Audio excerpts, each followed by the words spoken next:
சொல்ல சொல்லு. அச்சமில்லை அச்சமில்லை அச்சம் என்பதில்லையே, உச்சி மீது வானிடித்து வீழ்ந்த போதிலும் அச்சமில்லை அச்சமில்லை அச்சம் என்பதில்லையே.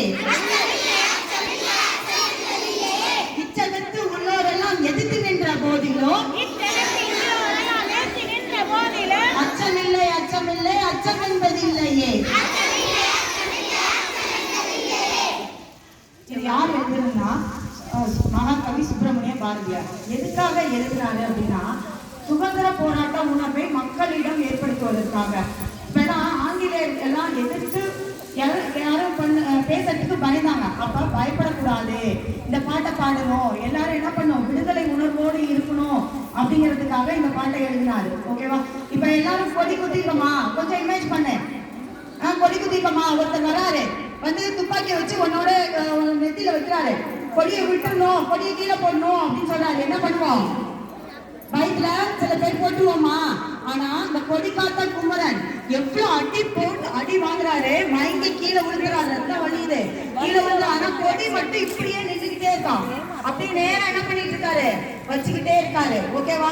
நிறைய பேரு தியாகம், அவங்களோட உயிரையே என்ன பண்ணிருக்காங்க, தியாகம் செஞ்சிருக்காங்க. ஓகேவா? இது வீரபாண்டிய கட்டபொம்மன். அவர்கிட்ட வந்து என்ன பண்றாரு, ஆங்கிலேயத்தை வரி கேட்கிறாங்க. அவர் என்ன சொல்றாரு, வானம் பொழிகிறது, பூமி விளைகிறது, உனக்கே கொடுக்க வேண்டும் கிறிஸ்தி. வயலுக்கு வந்தாயா, ஏற்றம் விளைத்தாயா, நாட்டு நட்டாயா, மாமனா மச்சானா, ஏன் கேட்கிறாய் வரி அப்படின்னு என்ன பண்ணாரு, ஆவேசமா பேசினாரு.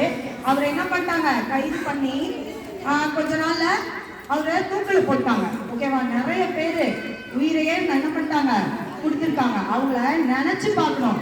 அதுக்காக தான் இந்த சுதந்திர தினம். உனக்கோ எனக்கோ தெரியாது, அந்த இடத்துல நம்மளாம் இல்லை. ஓகேவா? நம்ம என்ன பண்ணோம், அவங்களெல்லாம் நினைச்சு பார்க்கணும். அதுக்காக தான் இந்த விழாவே கொண்டாடுறோம். அனைவருக்கும் சுதந்திர தின நல்வாழ்த்துக்கள். நன்றி. இன்னும் யாராவது பேசுறது இருக்காங்களா? இருக்காங்க. சாரி, வாங்க பாப்பா.